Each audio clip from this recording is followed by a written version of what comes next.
As the nearly 65,000 residents of hard-hit Rutherford County, North Carolina struggled to clear endless mud and debris left behind by Hurricane Helene, the help they were receiving hit a roadblock in the form of reports of armed militia groups hunting FEMA workers that stopped their life-saving work dead in its tracks. We have all the details of this wild story coming up, and folks, this story is so insane and horrible that it breaks both my mind and my heart. And I wish I could say it was surprising, but as we all know all too well, Donald Trump's lies often have violent, disastrous, and deadly consequences.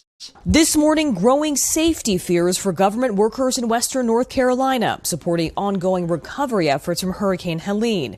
According to the Washington Post, an urgent message was sent to numerous federal agencies on Saturday, warning FEMA has advised all federal responders in Rutherford County, North Carolina, to stand down and evacuate the county immediately, adding that National Guard troops had come across trucks of armed militia, saying they were out hunting FEMA. NBC News has not seen the email cited by the Post, and it's unclear whether the threat mentioned was seen as credible.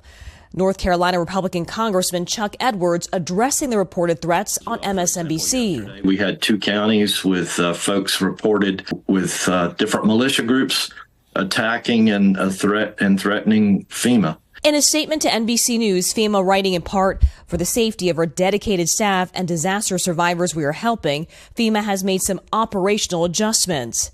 According to the agency, disaster recovery centers remained open, but at least 2 counties said FEMA staff would not appear at other planned locations Sunday, with officials in Ashe County saying the agency had paused their process as a precaution as they are assessing the threats. That included a temporary halt on accepting some aid applications.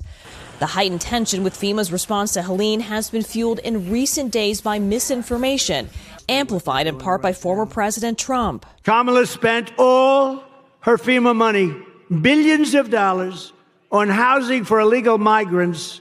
The head of FEMA calling those claims categorically false and promising that the agency's work will not stop. It doesn't deter us. We know what our mission is. Asheville business owners like William Disson say it's a distraction and that more help is needed. I want folks to know that the government is here. They're helping. I know we'd all like it to be a little faster, but also realizing that the devastation is just so vast and so immense that it's going to take time.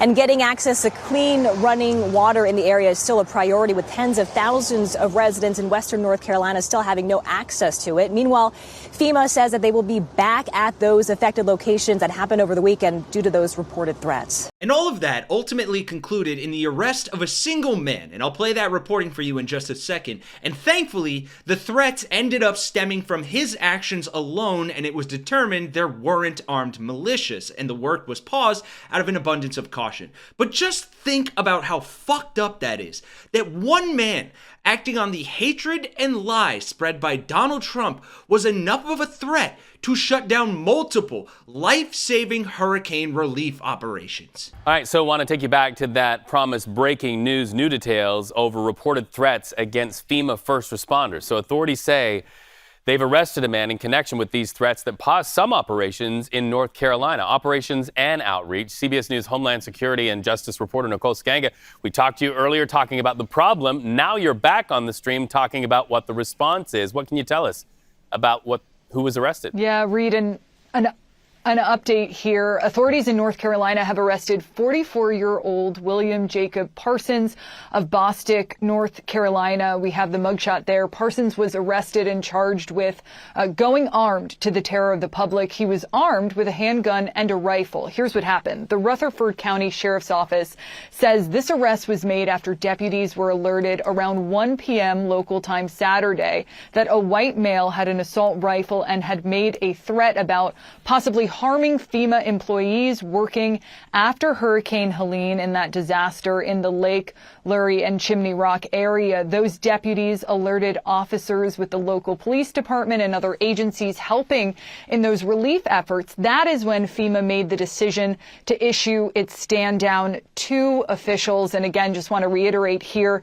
that search and rescue efforts are still underway and that FEMA's disaster relief doors are still open, but there was a decision made not to go door to door at that time. Now, Parsons, the suspect here, was later identified by police and transported to the Rutherford County Sheriff's Detention Center Saturday, where he was charged and received a $10,000 bond. He made bond. He was released Saturday evening, while police had initially heard reports of an armed militia. After further investigation, it was determined that Parsons acted alone. And I spoke with Captain Jamie Keever with Rutherford County's Sheriff's Office this afternoon. He told CBS News that local law enforcement remains on high alert right now, but that their office is not aware of any additional specific and credible threats connected to this one.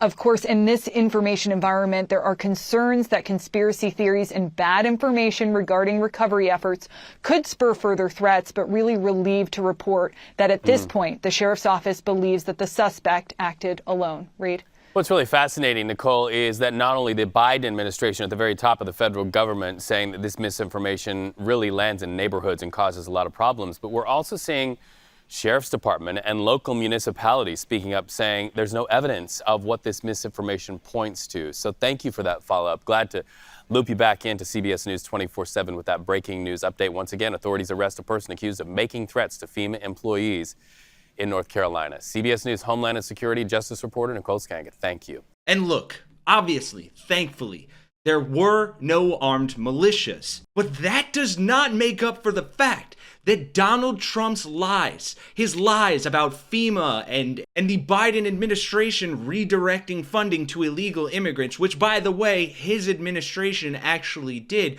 all of those lies, things that he's been propagating over and over again, even at his rallies, led to a single man threatening the lives of FEMA workers who were there trying to save people's lives, clean up and mitigate the disaster of Hurricane Helene.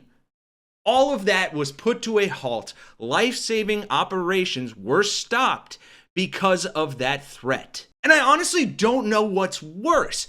The fact that it happened and that all the work was stopped, or the fact that my mind, and I'm sure many other people's, didn't even for a second think that that wasn't a completely real possibility, that armed militias were there on behalf of Donald Trump and his lies to attack FEMA workers. We've seen them do it to the Capitol. Why would this stop them?